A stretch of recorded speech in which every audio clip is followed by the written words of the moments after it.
Anyone can be into black metal. It doesn't really matter what your sexuality is, what your skin color is, who you vote for, what you do for a job. In a way, anyone can be into it, but it's not going to change for you. It's something, Yes. Just the same way as roots reggae is something. You can't go into roots reggae and say, well, you need to start singing about Hinduism. It's like, well, that's a difference. You're doing something different there. Or if I found a Christian gospel band and I said, I like what you're doing, but could you sing about PlayStation?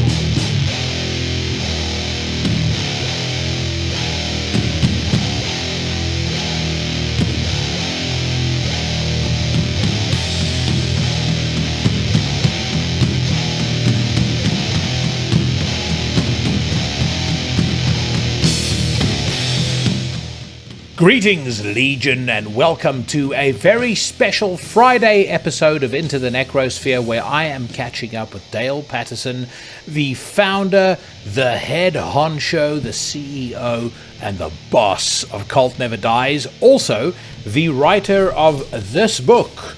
And for those of you that are amongst the majority of my audience and listening to this on the Spotify, Apples, Amazons, etc., I speak, of course, of black metal, evolution of the cult, in my opinion, the definitive chronicle of black metal's history, an extraordinarily well-researched, lovingly assembled book that I think is an absolute must if you're into this kind of music. Also, fun fact and a bit of a bonus, if you're physically enfeebled, it weighs about 2.5 kilograms. So you can get your swole on by just doing curls with the books. But anyway, I've wanted Dayal on the podcast for a long time. Finally managed to sit down with him while we were both on various panels at the Inferno Festival in Norway. When we recorded this conversation, he had just completed a panel of his own that I attended, so you will hear us reference that over the course of the conversation. Also, we are sat in the lobby of a hotel. Actually, we're sat on the third floor of the Clarion Hub Hotel in Oslo. So there's a little bit of noise in the background, but nothing that should be too disturbing. There's also one point where I tell Cheyenne, who's walking by in the background, to shut the fuck up. But there's a story to that in which there was a guy who was mumbling and muttering to himself like an imbecile in the background, or a couple of seats away from us, and I was worried we could pick it up on the microphone. I think you can to a degree, but I used Cheyenne's presence as a tactical opportunity to get a message across to him in the most passive-aggressive way possible. This is not an ordinary episode, so there's going to be no news rant, no unsigned band spotlight, but we are going to set the mood, and we're doing so with none other than a band who I believe never quite got their just desserts when it came to Norwegian black metal. The band is Gehenna, and this is a song called A Myth.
featuring the vocal and bass talents of somebody you should all be familiar with if you've been listening to this podcast for any length of time. Swartolv, now of Nocturnal Breed, the lyricist for 1349, a many-time guest of Into the Necrosphere, and he will be many times more. You just listened to Gehenna. That was a track taken from their second album entitled Seen Through the Veils of Darkness, The Second Spell, and that song is called Myth, released by Cacophonous Records back in 1995. It is absolutely sensational. And if I have jogged your memory or if I've introduced you to it afresh, it is well worth you checking out. A couple of quick things before we get underway. A reminder that if you're new to the podcast and you like what you've heard so far, elbow drop the subscribe button on your platform of choice. Follow me on the socials. Check out the Into the Necrosphere Teespring store and add a couple of those merch items to your wardrobe. And then, of course, very importantly, this is not the only podcast that gets issued every single week that can fill the void in your life. On a Monday, we kick off with a slew of content courtesy of the Horsemen of the Podcasting Apocalypse, of which I am a proud member. Brandon Legion is first on deck on a Monday with Horrible 666. Every Tuesday, yours truly casts hexes and slays poses on Into the Necrosphere, and next week, Tuesday, my guest is going to be David Vincent of Ultimass, Terrorizer, I Am Morbid, and of course, formerly of Morbid Angel. Every Wednesday, Sensei Mike Hill brings you another installment of Everything Went Black, only to return on a Thursday with one of my favorite podcasts of the week, Necromaniacs. He is joined by his co-hosts, the always entertaining and always insightful Sheriff Mike Scandado and Professor Jeff Kashid. And then on a Thursday and a Friday, we also have two journeys into the dark, weird, arcane, and esoteric, curated by the sinister minister Carl Haikara on the podcast Soul Knox. And then finally, our unit is rounded out by the mysterious and elusive Cheyenne of the band Trivax and his podcast Iblis Manifestations. So make sure you check all of those out, and now sit back and enjoy as I welcome to the podcast for the first time, surely not the last time, Dayal Patterson of Cult Never Dies. All right, well, let's get into it. Where do you want me to look? At you or the? Yeah, no, we're just, it's not, it's still very much a conversation. Yeah. People just, it's just a pervert in the bushes that's watching us do it. Watching. So, first of all, I thoroughly enjoyed that panel that you were on yesterday. Going through the book, going through everything else. Maybe the best place to start is really where it all started for you, as far as your interest in black metal was concerned. How did you first discover or become aware of black metal? Because if I pick up from what you were saying, I think we potentially both discovered it as a bit of an accident, and probably because of all the furor and the drama and the satanic panic surrounding it, which, at least in my case, very much piqued my interest. Yeah, in a way it wasn't so linked to that, because but by the time the first as you say, satanic panic happened around black metal in the UK, we're sort of talking about 93, 94. So you have the Krang expose, you have the BBC documentary, and that kind of passed me by because I would have been 12 at the time. How old are you now? 41, 42. Yeah. So I did see that stuff, but I wasn't yet listening to. I didn't listen to it at the time that the Krang piece came out. But I was listening to extreme metal already, basically Bolt Thrower, Carcass, Deicide, Entombed. So I got into death metal through Sepultura and Carcass. And so I was already kind of looking and aware of extreme metal. But black metal in the UK was quite hidden. I mean, even in the record stores, you could find Autopsy, but you wouldn't find anything by Emperor, or even getting Cradle of Filth was a rarity. So when I got into black metal because I stopped going to school when I was about 14, and during the daytime I would go to record stores, and meet people that were from the college age because they could go there during their lunch breaks. Whereas if you were going to school, you wouldn't normally be able to be there during the day. And I had my Paradise Lost t-shirt or Bolt Thrower t-shirt, and they kind of saw, I guess, someone that was into heavy music but didn't know about black metal. So a few of them started giving me cassettes, and I had no idea that, for example, that any of these bands were corpse paint. That was a shock because it was all dubbed cassettes, and I didn't know about any of the image. I had seen that Krang expose, but I guess this was like now 2 years on, or maybe a year and a half on, and I just hadn't really made the connection. So I didn't remember seeing them in face paints, and I probably remembered the picture of Varg or whatever. So it was a shock to me when I actually went to buy the physical. When I went to these guys' houses and I saw all the pictures of the bands on the wall, and they all had face paint. That was really like shocking to me because I thought, why would they all have the same in it? You know. I remember that feeling. Like I spoke to Idar from 1349 about this as well. So how I discovered it was in a very much like Housewives, like the equivalent of Hello or OK magazine in South Africa. They had this shocking expose about Norwegian musicians murdering each other, and the famous Varg photos on there. There's a photo of the guys in Emperor on there as well. And I immediately, it was just my interest was piqued. I was already listening to metal, but I was like, I need to hear what this sounds like. But exactly as you just described now, I remember thumbing through the first couple of issues of Metal Maniacs magazine, which was still kind of had a fanzine feel to it as well.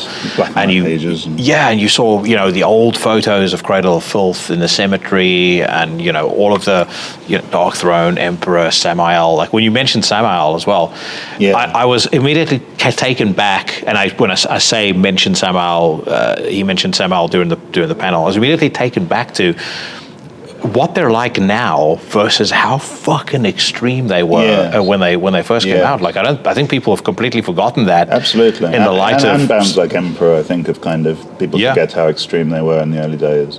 But it's funny because if I'd been a little bit older, I probably would have seen something like the Krang expose and been like, I'm going to check all this out. But because I was a little bit younger and I was at that point still just discovering death metal, I didn't get into black metal through imagery, through the kind of the news stories, even through the lyrics necessarily. It was literally just getting these dubbed cassettes, having no idea what the band looked like, and then once, very quickly, after probably a month or two, then I would see what these bands were about. And even Cradle of Filth, I had the first album on dubbed cassette, but I didn't know that they wore corpse paint. I didn't know that the imagery, sort of gothic imagery they used, and so that was a secondary thing. But of course that sort of made it a more holistic that was a more holistic part of experiencing black metal, I suppose. But I think the thing that kind of hit me was that I wasn't shocked by the extremity of the music because I was already listening to Realm of Chaos by Bolt Thrower and Mental Funeral by Autopsy. So it wasn't the extremity of black metal. It was actually, in a way, it was the opposite. It was the fact that you could have something really dark and extreme, but then you'd also have, a classical passage or some folk influences, and that was kind of shocking because the people I'd hung out with previously, who were kind of from the more superficial metal level, as we all were, we were 12 or whatever. But before I met these older guys, if I'd said to them, there's some metal, like the stuff we listen to, Chaos AD, Sepultura or whatever, and then we're going to have some female vocals, or there's going to be a piano piece, they would have thought, like, what? That's not metal, Yeah. So black metal... They wouldn't have said it in such nice terms. No, but, it would have been like a culture shock. So for me, it was like black metal had the capacity to be as extreme as it could be, but also had a greater depth and that sort of artistic and intellectual ambition. But that's kind of what I've dedicated myself to exploring, I suppose. I don't think I could have done the same thing as much as I like listening to death metal. I couldn't have made the same journey within death metal because there'd sort of be a limit as to the stylistic boundaries and ideological aspirations and so on. So black metal in that sense is kind of it offers a much deeper and much broader experience, I think, for people who are going into it. Can you remember what the first cassettes were that you received? Yeah, that would have been first albums by Gorgoroth. Well, the first Gorgoroth album, Hecate Throne demo, Principle of Evil, Gehenna's first album, that was a big one, and possibly second album as well. Marduk, Impaled Nazarene, Darkthrone. It was kind of all the bands that were big at the time, and I guess a lot of those bands are still the biggest bands. But it would have been whatever they had released around sort of 95. And yeah, stuff like Marduk and Mayhem I didn't get into straight away. That took a while. The stuff that really hit me was Gorgoroth, Hecate Enthroned, Cradle of Filth, and Gehenna was a big one. Gehenna and Emperor was a big one. And the fact that they were using keyboards was, again, this was something that I hadn't experienced within the sort of metal I listened to. And that was quite that was still an era where using keyboards was quite avant-garde. Now it became obviously maybe a bit stale at some point, but to hear a band with these sort of classical aspirations, or play, especially that first Gehenna where it's almost like, and Dimmu as well, Dimmu's early stuff, that was quite, that was as exciting as the Gorgoroth stuff, because the Gorgoroth stuff is this really raw, harsh, but still atmospheric music. But the Dimmu and the Gehenna and the Hecate Enthroned and this stuff, it seemed to me more almost braver from a metal perspective, that they would dare to be, it's this very sort of aggressive, quite masculine music, but then you can have something which is, they would have the guts to have like a quiet organ piece or something. Which you wouldn't get in like a Pantera album. I'm about to say, never. And so that was a big thing, because we'd grown up with kind of Pantera, Pantera Metallica, Sepultura, and these sort of gateway bands as they were. But you would never get, Phil Anselmo did attempt some black metal later, but it seemed so far from what Pantera and those sort of bands were, where it was all about like, let's just be metal and let's just be manly. Yeah. Well, I was going to ask you, did you at the very least pay attention to the fact that Phil was pushing Darkthrone? We hated it back then, because Pantera represented everything. Even we got into that as 12-year-olds, but by the time we were into black metal, at least the circle I moved in, we hated, like Pantera was like the enemy. Pantera and Marilyn Manson, Limp Bizkit, that was kind of music. That was, I had more in common with hardcore rap than I would have had, and I still would say, than I had with that sort of metal. It's nothing to do with us. And now now I don't feel, I can listen to Cowboys from Hell or something and not feel so bad. But at the time, it's, you kind of negate and rule out the things that you don't want to be a part of. And so I was never that guy who, a lot of my friends were quite anti-death metal at the time, because as you probably remember, there was this stupid death metal, black metal clash until about 2001, 2002. And I was never part of that. I remember I went to my first black metal gig wearing a bolt throw long sleeve just to make a point. Not that anyone would have paid any attention, but still, it was like, to me, that was... I'm about to say, when you're that age, that is making a point. Yeah, age 15, going to an Emperor show or whatever. But stuff like, as I say, stuff like, we really didn't like when, we didn't go to see Satyricon when they played with Pantera, because we felt this was a move in the wrong direction. So we were young and opinionated, and, and I still don't like Pantera, but I can at least, I don't hate on, They're okay. It's fine. They're an okay. It's fine. But I still wouldn't want to see. I don't want to see Pantera on tour with a black metal band necessarily. So you're not a fan of Scour, for example? Nah. I actually quite like those EPs. Probably if I put aside if I revisited them, I'm sure it's okay. But there was so much other good stuff. It was like, why would I listen to that? And every group of friends, you have your prejudices that you all kind of But for us, Pantera was the same people that were now listening to like Limp Bizkit, and Mudvayne and all this stuff. And to us, it was the culture was so different. If you tried, and loads of my friends loved Pantera and Sepultura and never went heavier than that. But there was always that thing where we would go to, you'd go to a metal bar and you play something heavy, and you wanted Gorgoroth, but you got like Cemetery Gates by Pantera or whatever, and there's just these kind of cultural gaps.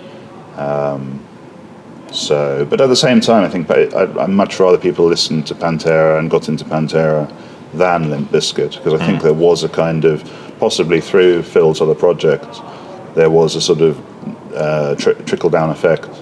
And I think that's really important, because nobody starts listening to Mysticum or whatever. They get into some, for me it would have been like Megadeth or Guns N' Roses,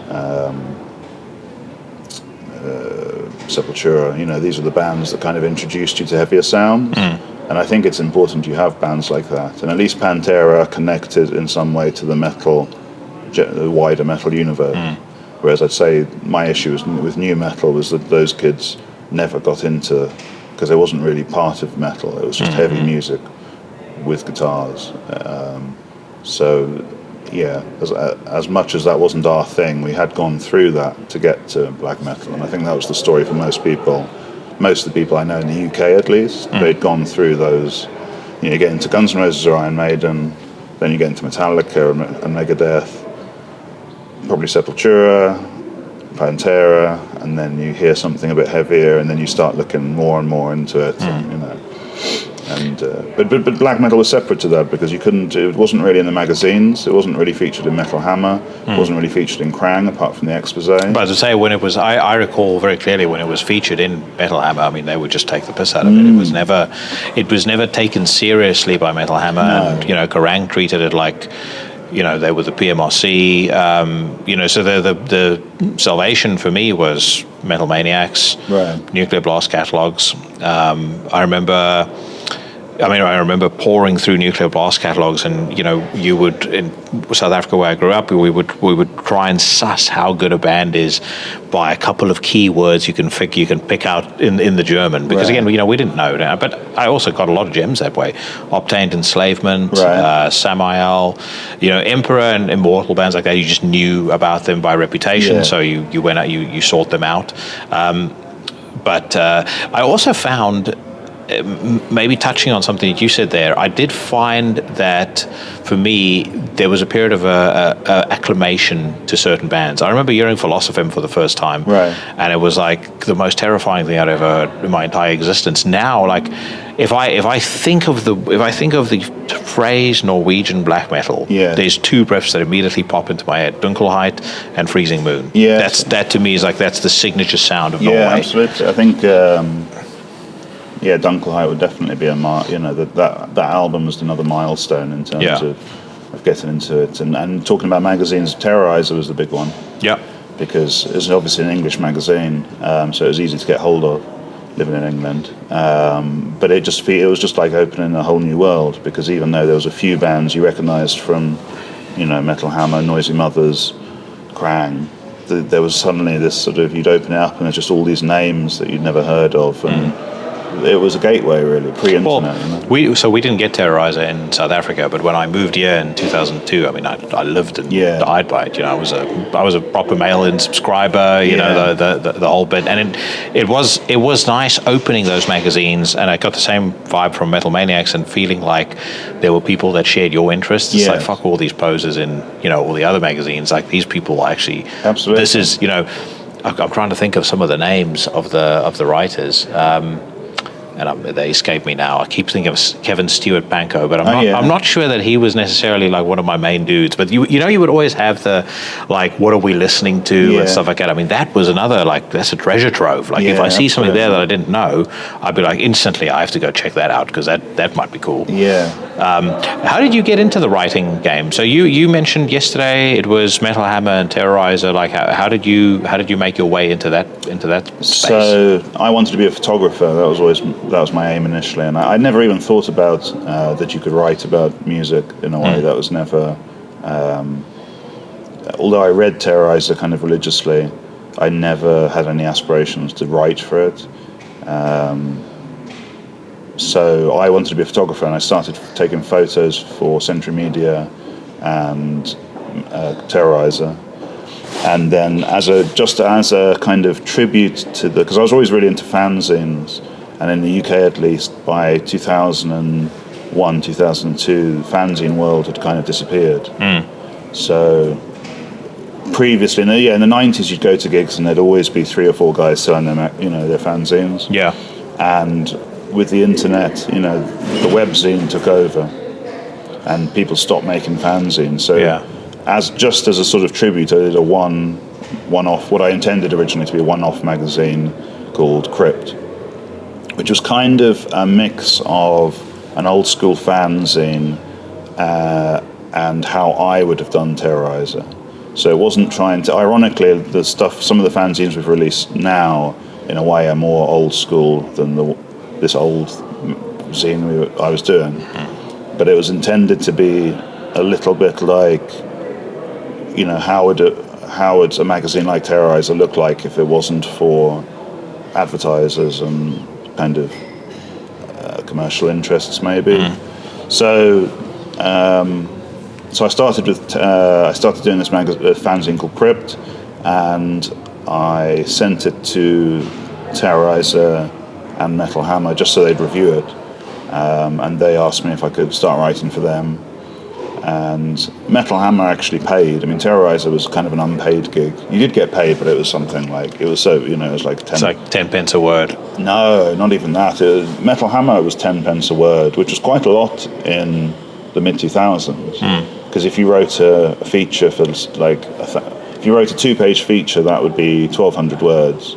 So that'd be £120, which was a good day rate for writing about metal, But Terrorizer, it would be more like 10p a review or something. It was, it was something like £3 a review. So you didn't do it for money. You just did it for the love of it. But working for Metal Hammer, it was paying enough that I could do that part time, and that was a bit of because I hadn't had aspirations to be a writer. The idea that you could suddenly get paid for writing, it's like, oh, okay, that's interesting. So that was kind of and then I became a bit more serious, I guess, with it. And, I was writing stuff for Metal Hammer for cover stories, commercial bands. It wasn't just that I was given the death and black metal stuff. I was writing about, big Alice Cooper interviews and stuff like that. So that was my way into being a serious writer, really. Who were some of the biggest names that you interviewed? I've interviewed people from Guns N' Roses, Alice Cooper, Public Enemy, Megadeth, even stuff like I interviewed Bring Me the Horizon, Coheed and Cambria. You name it, really. Like a lot of, most of the guys that were big during that time, Zakk Wylde.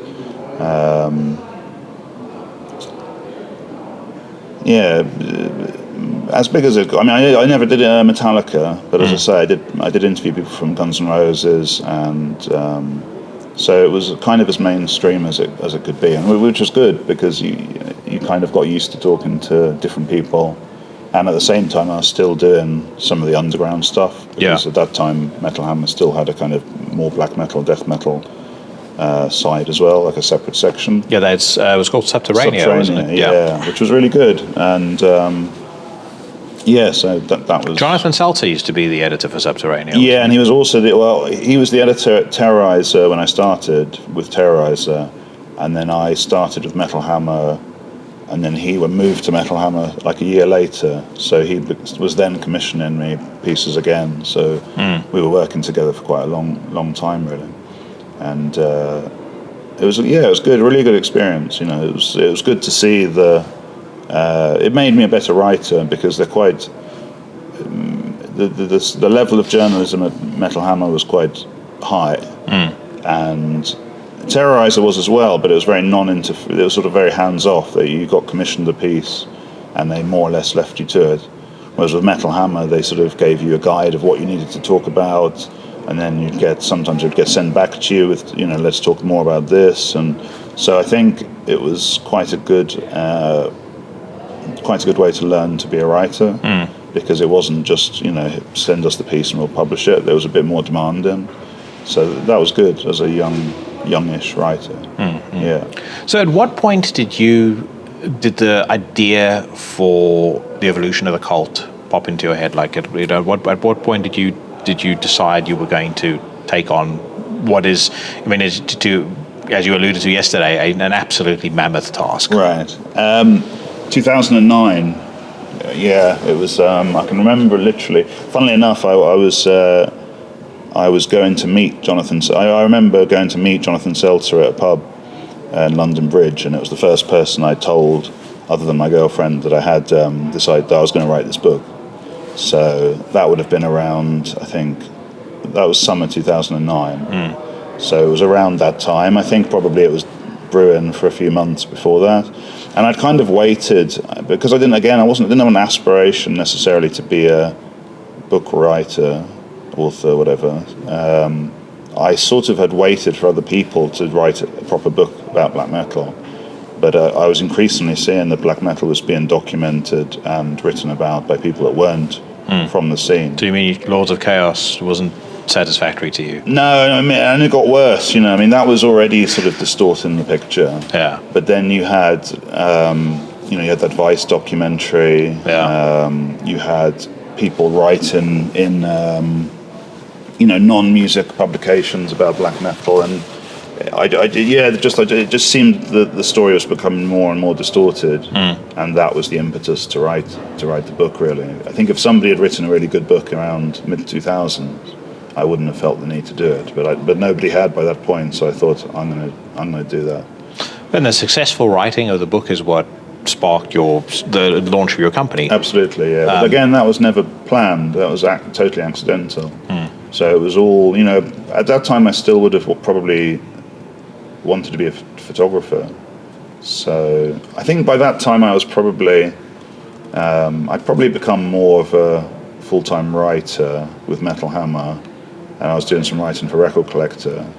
So at that point I probably would have foreseen myself being a freelance writer as a career, maybe, with a bit of photography. But once I launched into that, once that book was released, it was kind of, the wheels were in motion for what I do now. Yeah. And because I didn't enjoy the experience of releasing the first book, Cult Never Dies was born just as a way of releasing my own work, and that was, again, I didn't plan that to, now Cult Never Dies is a lot more than just books by Dayal Patterson, but at the time, that's how it started. It was a few books by me, some few shirts, it was a very DIY, small operation, really. But again, it was, once that built up momentum, and I was working part-time as a designer until 2016, and from 2017, late 2016, I went full-time with the Cult Never Died, and just committed myself totally to doing books, and took on staff and all that kind of stuff. So it was quite, again, an accidental kind of trip, really. Yeah, it's a happy accident, though. Yeah, kind of being able to be your own boss, do your own thing. 100%, yeah. It would have been more financially secure to keep with a real normal job. Yeah, but I think the other thing was that when I did the original version of Evolution of the Cult, I thought that might be the last time I'd ever write about black metal. I sort of wanted to get it out of my system, and I thought it'll either go down really well and it'll lead to something. I wasn't sure what that would be, or that would be the last thing I write, and maybe I'll just do the photography and design, and not work in that world so much, because it was such a big. It was 4 years of work, and it was such a big project that it was possible that would have just been a kind of getting that out of my system and then moving on with my life in some other direction. Yeah. But as it turned out, it kind of led to where we are, and that's definitely the foundations for everything I've done since. And that's why it was so important for me to get the rights back to it, because it is the foundation for everything we've done. We've done 26 books now with Cult Never Dies, and I see Evolution of the Cult as being the foundation for all of that, really. Even the books that aren't directly connected in some way, that's the foundation. So, it was all, and I think I'd always wanted to work for myself as well. I never liked working for other people so much. No. So, which is also why I didn't go into it, because I was offered to become a staff member at Metal Hammer twice during the 2000s, and again that didn't really appeal to me, because I thought if I end up in an office, it's kind of what I was writing was sort of a way to avoid partly being in an office, being an office man. Yeah, I didn't want to do that, and even the part-time job I had when I was doing before I went full-time, the part-time job, the owner was a friend of mine, the owner of the business, so it wasn't really like a real job. It was kind of we did work hard, but it was also quite like a kind of collegey vibe, so I was sort of shifting in that direction anyway. You mentioned that you didn't enjoy the process of the first publishing of the book. Are you able to expand on that? Yeah, it was just it was where to start. I wrote probably 2/3 of the book, and then I approached the publisher, and they liked what I'd done, and we signed contracts and everything. But at that point, it just became it was just a very dysfunctional relationship, really. There was interference where there shouldn't have been. Interference in the content? Yeah, I mean, the biggest headache of the whole thing was that they used a guy to design the book who, I don't know if he was going through some sort of crisis or something, but he was just impossible to communicate with. And would throw me under the bus at every opportunity. So at one point I sent a link to these images. He didn't download it for like 3 or 4 months, and then I took them off the server or whatever after 3 months, and he immediately said, the images aren't here, I can't do the book. And I had the boss of the publishing company telling me that we might have to cancel the book, and so it was just this really dysfunctional kind of process. And the thing was, I was a better designer than the guy they used as a designer, and I wasn't that good a designer, but he was just terrible. So I could have easily laid it out here. I mean, that was my day job, was laying stuff out.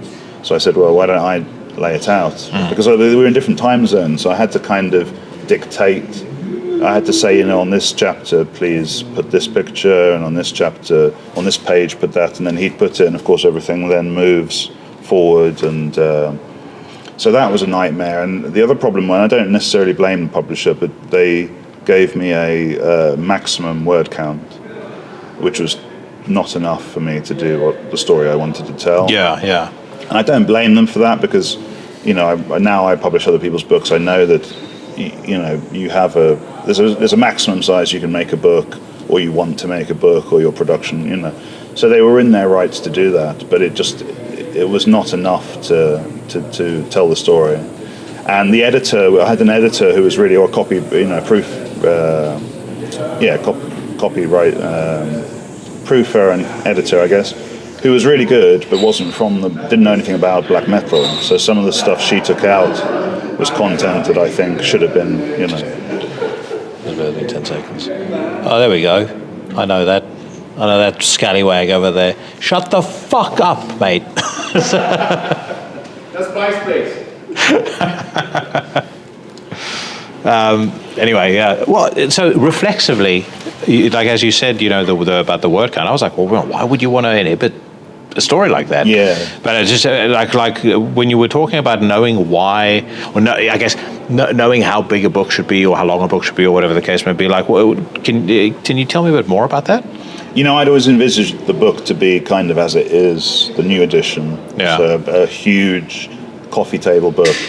The new book has 75 chapters, and the old book had, I think, 49. So that was the point where we couldn't go any further.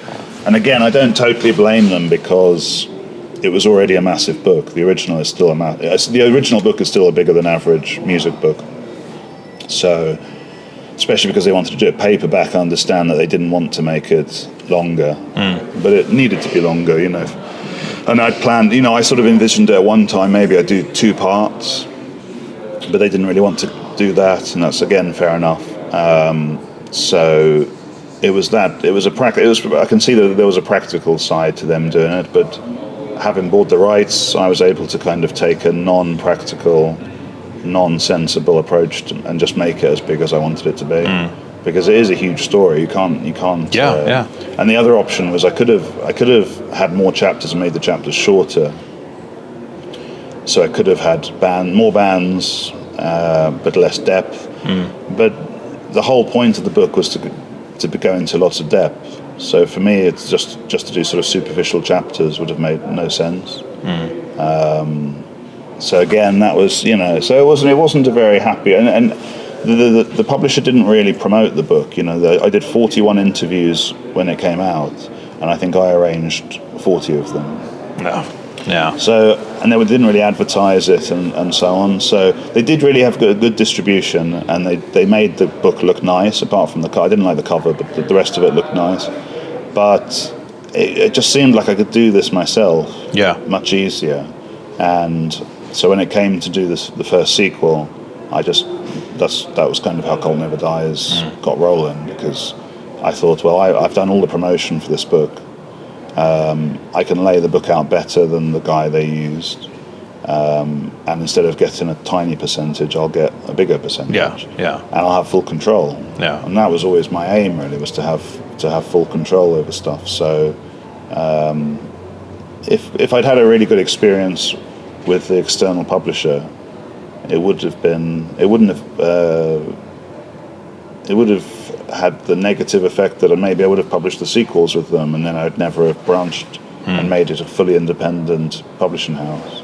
And that was the most important thing, really, in my life, and also in the sort of journey of my writing, and I would dare to say writing about extreme metal in general, because we've been the most prolific publishing house on extreme metal. We've published books on death metal, black metal, doom metal,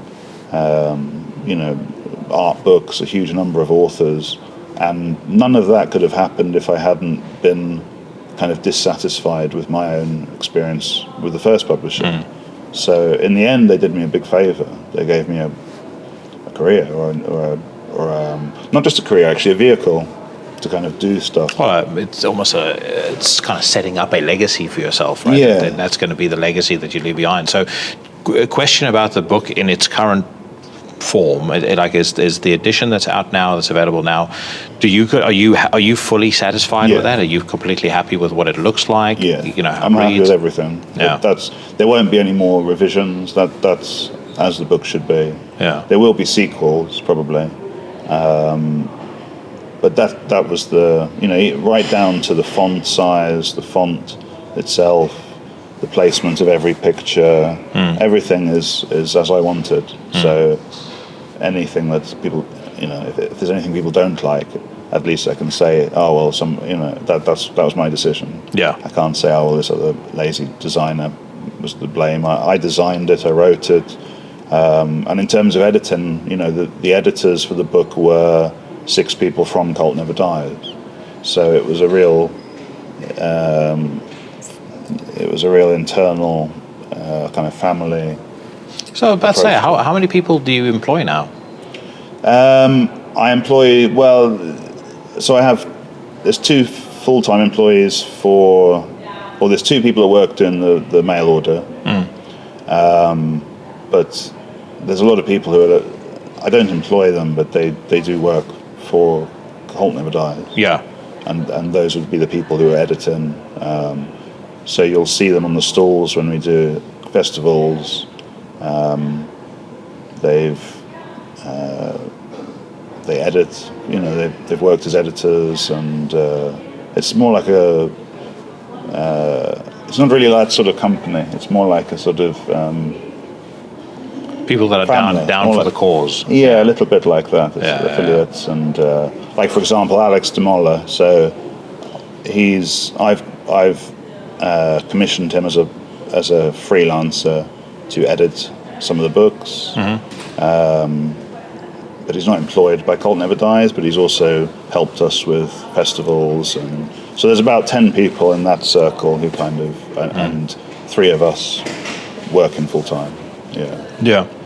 So I'm sure you've been asked this question a million times, but what were some of the surprising things? Like, what were some of the surprising discoveries you made as you were researching the book and as you were kind of compiling content and I guess almost in some ways revisiting the story, but actually getting the story right?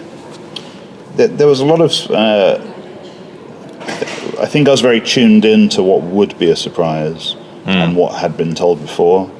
And I think that's part of the reason the book works well, is that because I was reading black metal interviews for 30 years, I kind of knew which stories had been told and retold. And so when I heard somebody revealing new information, as a fan, my ears would prick up. And I knew that that's the stuff to push. And that's why there's so much new information in the book. So we were talking about people affiliated with Cult Never Dies. One of those would be Roy Christensen, who's the editor of Norwegian fanzine Imhotep and works for Scream magazine.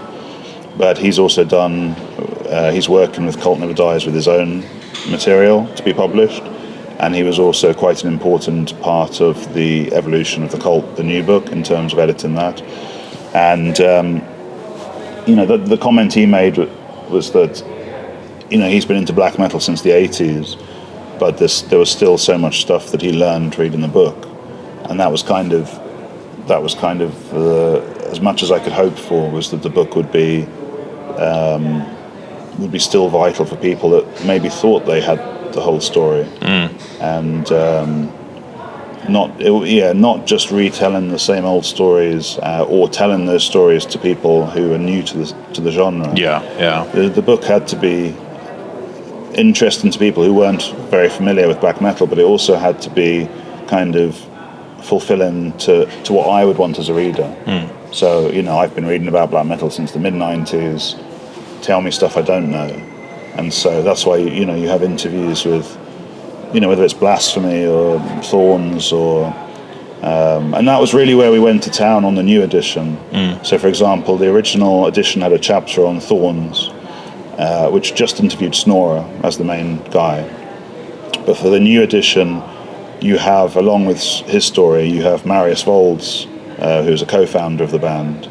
And so suddenly he has all these memories of forming a band that Snorer didn't remember, or it made it a more 3D story, really, or a more 3D picture, because you've got different perspectives on what's going on.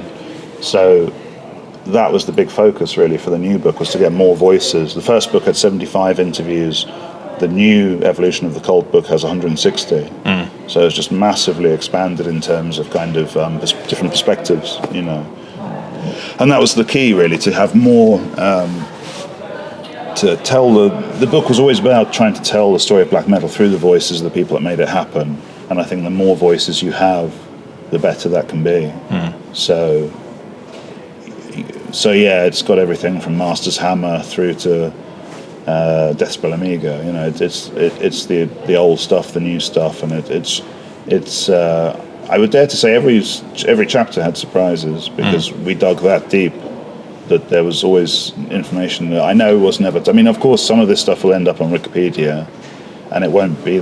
It's when somebody reads it, it won't be a surprise. But still, there's so much content. You could never kind of compete with that online. So I think the whole book, in a way, was about surprising myself as a writer and a reader, and then just sharing that with other people, really. Out of curiosity, because we've both interviewed quite a few of the same people, there's just more of my own personal satisfaction than anything else. Who did you find with this particular book? Who did you find the most challenging to interview, as far as extracting information, getting the conversation flowing the way you needed it to? Yeah, that's a good question. I don't think anyone was very difficult, which is surprising. I would have expected there to be more, the whole thing to have been more challenging to do, but there wasn't a huge amount of people were much more open than I could have expected. You know, my thinking going in was that people would be much more closed, and they were definitely less closed on the new edition for the book, because I think most of them knew what I was doing. Yeah. The challenge when I did the first book, the challenge was that people were suspicious, first of all, and secondly, they didn't really have anything to picture. When I said I'm doing this book about black metal, there wasn't a point of comparison. Mm-hmm. So they're trying to think, well, what books do I know about black metal? Well, I know Lords of Chaos. That didn't work out well. And so people would say, like, we're worried. You know, people would be open and say, like, I'm worried it's going to be like Lords of Chaos. It's going to be sensationalist. But the advantage the second time around was everyone probably had seen some of my work. Or if they hadn't, I could just say, well, here's a book. This is what I do. And because of that, people were remarkably unguarded, I think. Yeah, they knew there was a level of sincerity to what you were going to do. I think people trusted the intentions were good, and kind of because I'd done the sequels and self-published the sequels, and they were probably at more of a higher level than the original Evolution. I could kind of show people those and say, this, I'm going to take this level and apply it to the original book. And some of the people were customers of Cold Never Died anyway. You know, you see on the name, when you're going through the database, you see names of band musicians that you know. So there was a familiarity there which really just opened so many doors.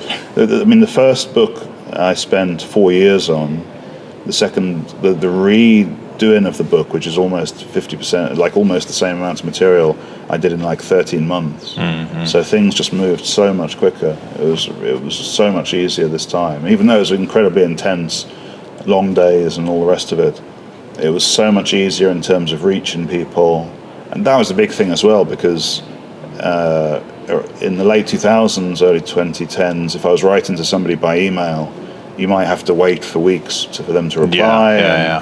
Whereas now, you know, you can just phone somebody and ask, like, oh, I forgot to ask you this. And social media, funnily enough, is very hard. I mean, a lot of these people I have as friends on Facebook, or, you know, as much as that seems to clash with the ethos of black metal.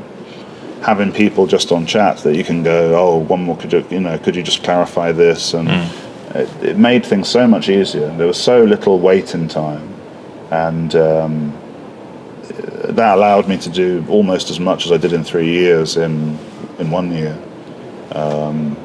So yeah, that was. But yeah, I can't think of any. I'm trying to think. It's a poor answer, but I can't think of anyone who was difficult to interview or challenging. Everyone seemed. I mean, I can understand why their guard would have been up over something like Lords of Chaos. Did you watch the Lords of Chaos movie? No, I didn't. I saw it, and I wish I didn't. It made me. I felt incredibly depressed after I'd seen it. I saw a few scenes, you know, just to kind of. But I've not watched it, so I don't have to give an opinion. It just to me was like you've taken something that I love and presented these people like a bunch of fucking cartoon characters. Yeah, and the American accents was my problem. Well, that was one of them. So there's a load of kids from Norway, but they're all talking like Macaulay Culkin and Home Alone or something. That was at that point I couldn't really. Yeah, that was a barrier I couldn't cross. The connection couldn't be made anymore. Yeah. Now here's more a spicier question, and it came up this morning, and again, I thought this is actually perfect timing for our chat. Did you see that Liquid Death ad that's out now, where they selling some fucking corpse paint makeup kit to kids? No. I mean, it's atrocious. Number one. But there is this, you touched on it during the panel yesterday, there's this weird, and it feels like black metal is more of a target of it than anything else. There's this bizarre urge from certain people for black metal to be turned into this all-encompassing, all-inclusive, you know, everybody's welcome kind of thing. And I mean, I get that there should be an element of freedom to it, but at the same time, as somebody who got into it, you know, at the time that I did, and which was around the same time that you did, I look at it and I'm like, why are you trying to turn this into something that it is absolutely not? Yeah, I think that's quite an interesting point, because I would dare to say that black metal has proven itself at an artistic level so convincingly that even people who could never see themselves as part of the original subculture have to kind of accept that this is something interesting and important.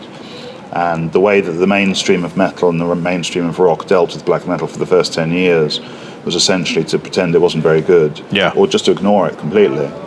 And then you started to see, Krang, for example, on the Final Emperor album, you had Emperor on the cover, not for a shock story, but a picture of Ishan, and isn't this a great record? So you could see from 93, when they did the Scare story, through to 2001, even the world's biggest rock magazine had kind of, and I think to a lesser extent, that's kind of happened to the whole metal scene over the last 30 years.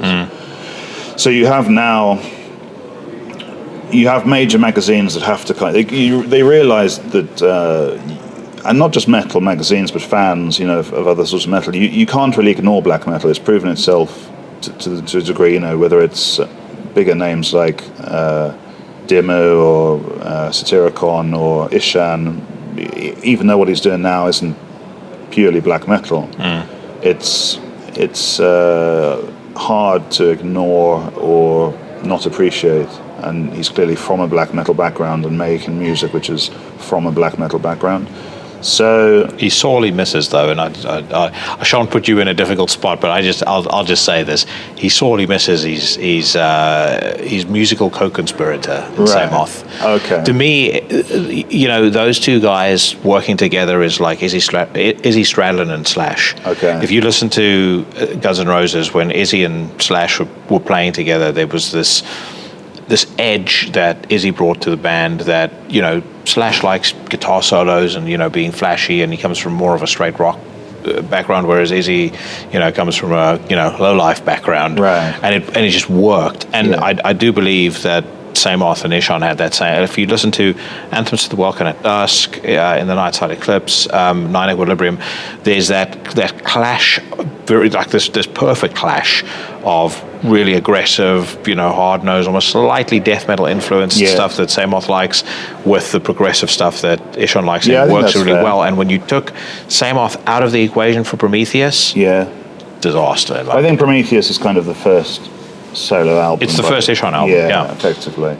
But going back to, I think, so because you have people that you have such a wide amount of people who are fascinated with black metal and have sort of had to acknowledge it. They want to engage with it, but by its nature, black metal is quite a specific, elitist, closed, high quality, high standards in subculture. So the aim then is how can I be part of? How can I enjoy black metal if I don't really, if I feel threatened by those values, or feel threatened by aspects of it? And I think we've seen a huge amount of black metal inspired music, which is and part of that process is make black metal less extreme. So if you make makeup kits and all this kind of stuff, it kind of makes it a little bit more approachable and less intimidating perhaps. But stuff like Death Heaven and Merca and I guess Liturgy maybe. There's a lot of these bands which are embraced by people who are not really, who don't necessarily feel comfortable connecting with the history of black metal and the culture of black metal, but still quite like some of the music. And so now you have this separate sort of world of that post-black metal influenced music. Which to me is an abomination. Right. It's well, I'd see it as being sort of cultural appropriation in a sense. Yeah, 100%. But some of the bands are aware. I mean, I think the issue is more with the way the media present these bands, because if you look at, for example, Death Heaven are quite clear that they're not black metal because they listened to black metal. So when they were making Death Heaven, they knew that they were breaking away from it in some way. But the media and fans who like Death Heaven want to say this is black metal because, there's a paradox because people tend to say, especially at the moment where people are talking about gatekeepers and elitism and all this sort of stuff, where people will say, well, why does it matter to you what this is called black metal or not? And the flip side of that question, which is never addressed, is why is it important to you that it is labelled as black metal? Why is it important? Why can't you just enjoy Death Heaven and enjoy Death Heaven? Why do you have to then call it black metal and get offended when people say, well, that's not black metal? And I think it's because black metal as a phrase, as a term, it has so much weight behind it, and that weight is based on 30 years of history, of groundbreaking music, of controversy, of unpalatable activities, and so on. That's the weight that lies behind the word black metal, or the term black metal. And then you want to have that. It's kind of a cake and eat it thing. People want to have that and say, I listen to black metal. That's, isn't that a bit edgy or isn't that interesting? But they don't want to have all that stuff that comes with it. So that's been in the last years. That's how black metal has been sort of co-opted. And I think the new edition of Evolution of the Cold, the final chapter, is actually about that. It's about how black metal has been, how it's had an influence beyond its own walls in a sense, but how that's led people to kind of, from outside of the scene, to sort of seek to define what black metal is. And that's the problem for us, or for me, or for Cult Never Dies, is the whole point of Cult Never Dies is we write about black metal, document black metal from the inside. And that's the way I think it should be. You shouldn't have people from externally telling you, well, this is black metal whether you like it or not. And if you don't agree, you're an elitist and a gatekeeper. It's for people from within the culture to say what is black metal and what isn't. And so this recent thing of people calling everything black metal is, there's bigger problems in the world, but I'm totally with you. Make whatever music you want. I don't give a shit. I actually quite like the fact that there's so much cross-pollination between death and black metal bands. It's produced some of my favorite music of the last couple of years. But I do agree with this. Well, I do agree with what you're saying. Like, if you want to make it. You don't necessarily have to insist that it's black metal. And it's it feeds into this whole I would say false narrative where rock music and metal has recently sort of, it's very profitable to celebrate diversity and inclusivity, and there's not a problem with that in a sense, because I think anyone should be able to listen to black metal. It doesn't really matter what your background is, racially or culturally or whatever. If you find something in black metal, then that's, for me at least, anyone's welcome to be part of that. But you can't then insist that the culture bends to mirror your values. Black metal, for example, is inherently anti-religious. So if somebody comes into black metal and is offended by black metal being anti-Christian, choose somewhere else to hang out. It would be like me going, I'm quite involved in, as a fan, mostly, in contemporary Jamaican music. I don't go into contemporary Jamaican music and say, why is no one singing about black metal themes? Why is nobody wearing Cannibal Corpse t-shirts? It would be ridiculous, or for me, if I said, it's like I'm entering a pre-existing subculture, and I appreciate the stuff in that subculture.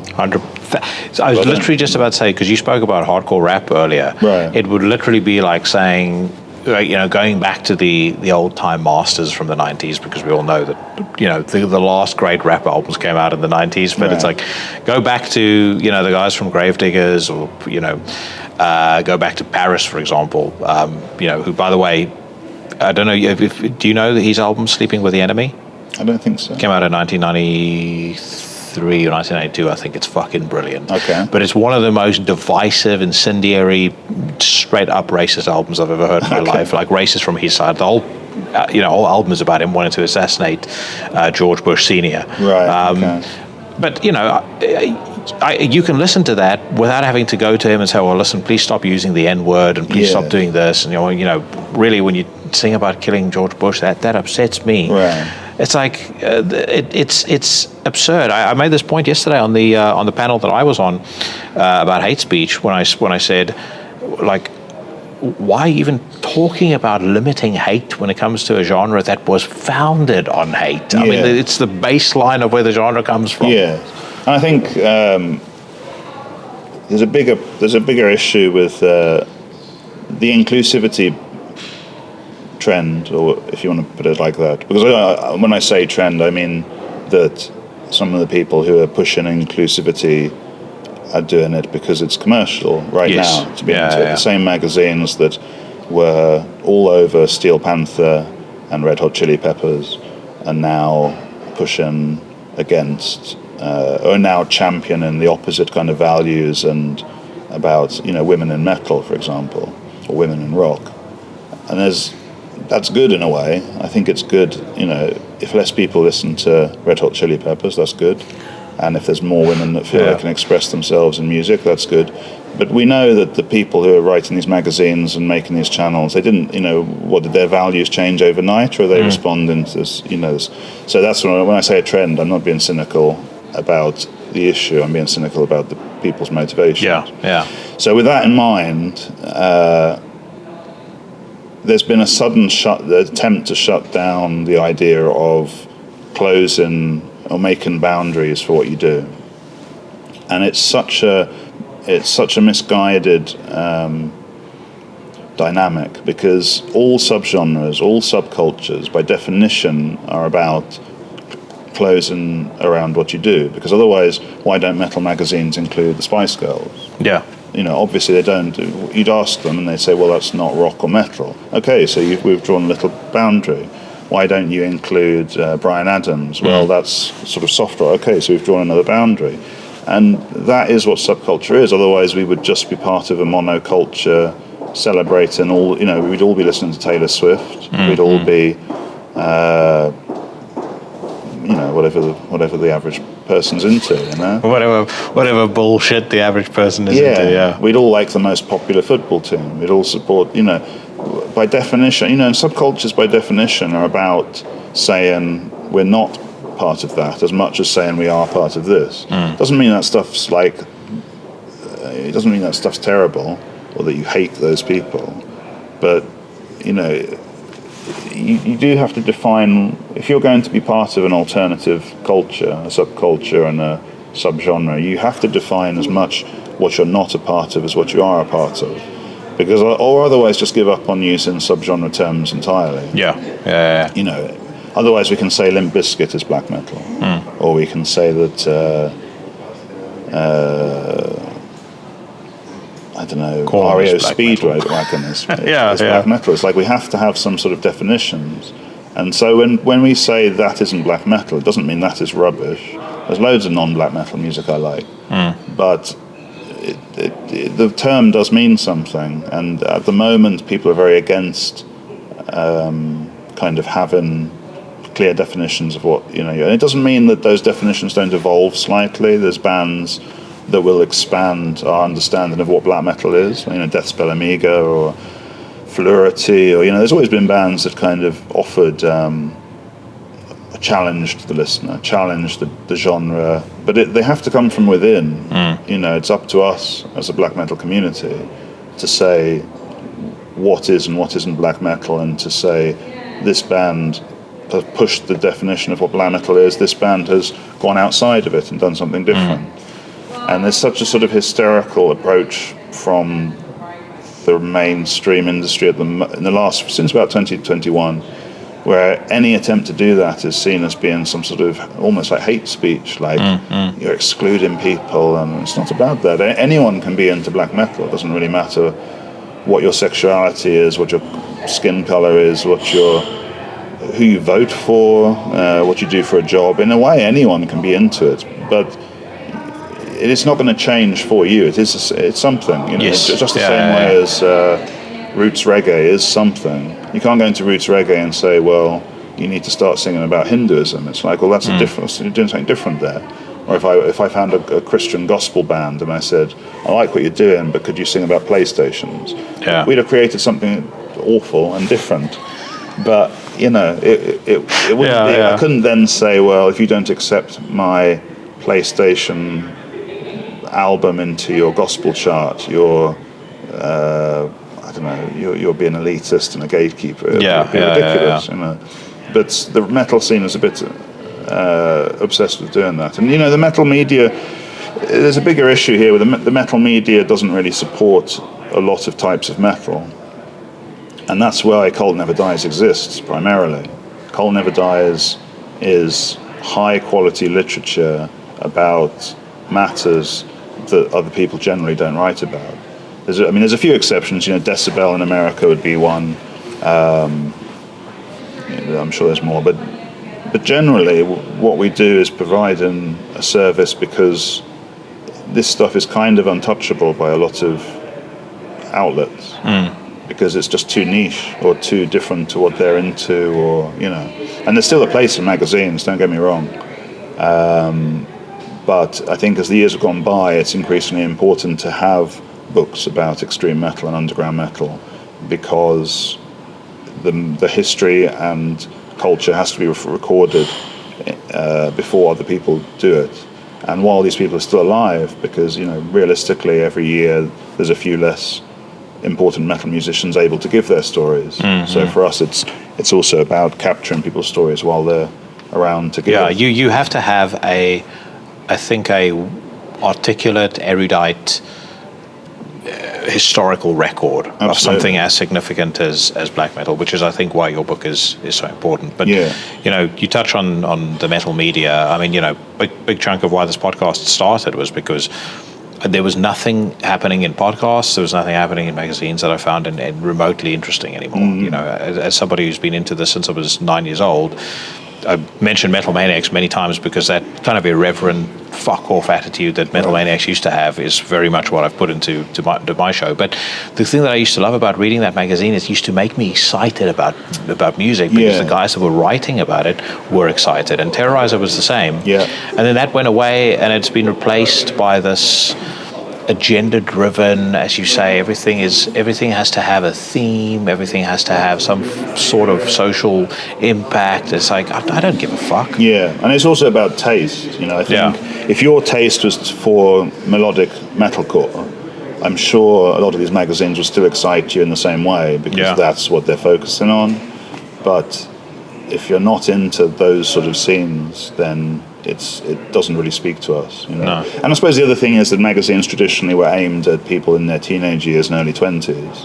And for a genre that's been around since the start of the 80s, arguably the start of the 70s, a lot of us are in our 30s or 40s, going right up to 60s, 70s, So we demand more, we hopefully demand more intellectual stimulation and a deeper discussion of these things.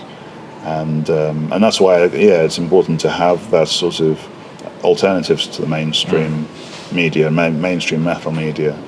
And also because, mainstream metal media magazines are quite influenced by the area they're from.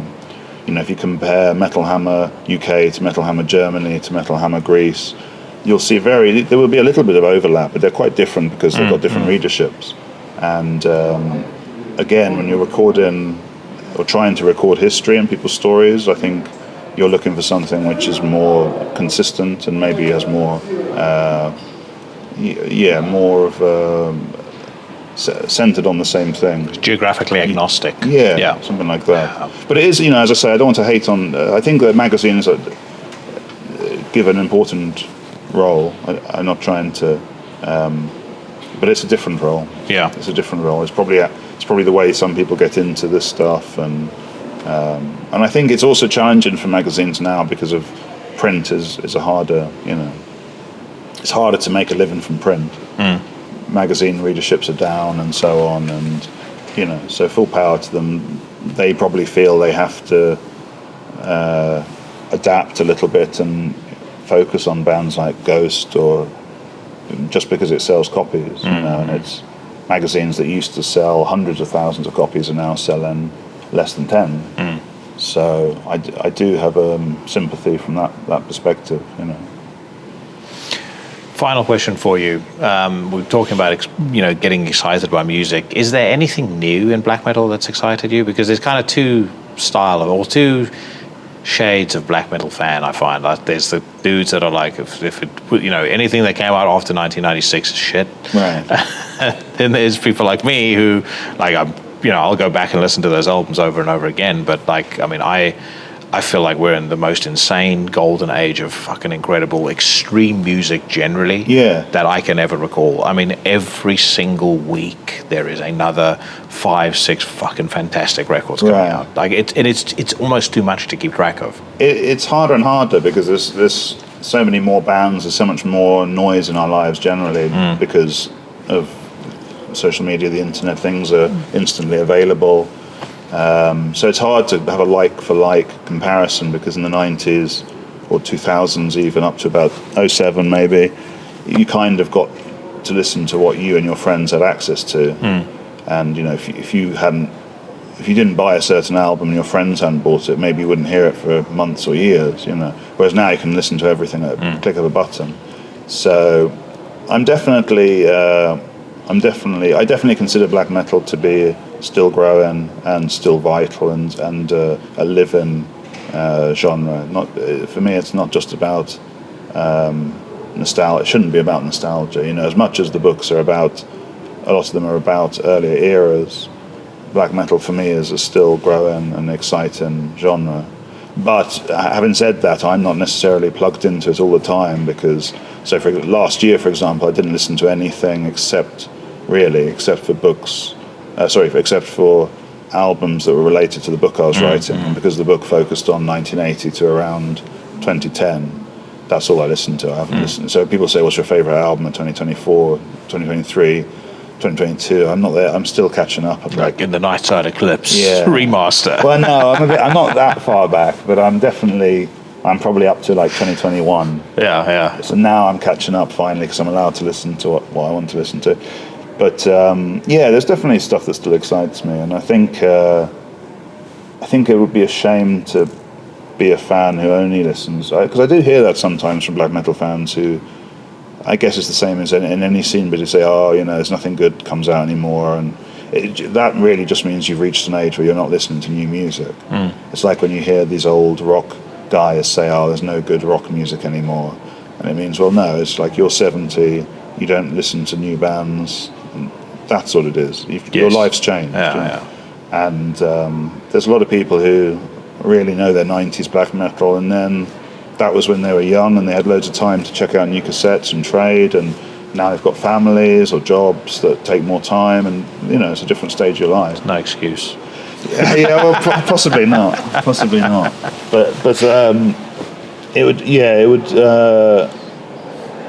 I think it would really be a shame if black metal had sort of stopped growing and stopped evolving. I think we've been quite lucky as participants within black metal. We've been quite lucky that it's never really. Of course, you had some years when it was less successful, or smaller, or less active, but there was always new stuff, exciting new stuff coming out. It's not a genre that had like 10 years of no good albums. 10 years of just dog shit. Yeah. I think if you compare it to a lot of genres, it's got the most ambitious musicians within it. Yeah. Who are, there's always people innovating from within it. I'm not sure you can say the same of some other genres of, of music and metal. That there's always people innovating, and always people pushing. So from that sense, I'm quite optimistic, I guess, where black metal is. All right, brother. Thank you very much. It sounds like somebody is getting their fucking mouth sucked out on a dentist chair in the background. So I really, really appreciated Thank you. this. This was a fucking absolute blast. And that's very kind. I know we're going to be seeing each other around. You're at Fortress as well, I think. Absolutely, yeah. You're interviewing Thomas Gabriel Fisher. Yes. Yeah. I'll tell you a story about that off when the camera is Okay. on. As I said, very much looking forward to seeing you and talking more again in the future. Absolutely, yeah. Once Fantastic. you've managed to catch up to 2024. Yeah, I'll tell you about the best album of 2021 next time. Yeah, absolutely. Cool. Thank you very much. Thank you.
Some call it their finest hour. I just call it fucking badass and one of the best possible ways to round out a fantastic conversation. Big thanks and a shout out to Dayal Patterson. Make sure you get hold of this book, Black Metal, Evolution of the Cult. Available right now on Cult Never Dies. They also have a whole bunch of other stuff, so go check out their website. Link in the description to the podcast. And of course, if you don't know what you just listened to, that was Emperor with the rehearsal version of Night of the Graveless Souls, available on the Wrath of the Tyrant release that Candlelight Records put out a couple of years ago. That brings us to the end of a pretty full week. I'm going to just say this in case this is your first time checking out Into the Necrosphere. You've had 2 installments of me this week. The first was Into the Necrosphere number 221 that I dropped this past Tuesday, and it featured a first ever full-length conversation with SB of the band Antichrist Siege Machine. So check that out if you haven't done so already, and then make sure you back here again next Tuesday, or next week Tuesday I should say, because I'm going to be talking to David Vincent of I Am Morbid, Ultimass, Chaos and Terrorizer. Whatever it is that you're doing, wherever it is that you are, my friends, stay safe, stay healthy, and I'll see you bad motherfuckers again next week.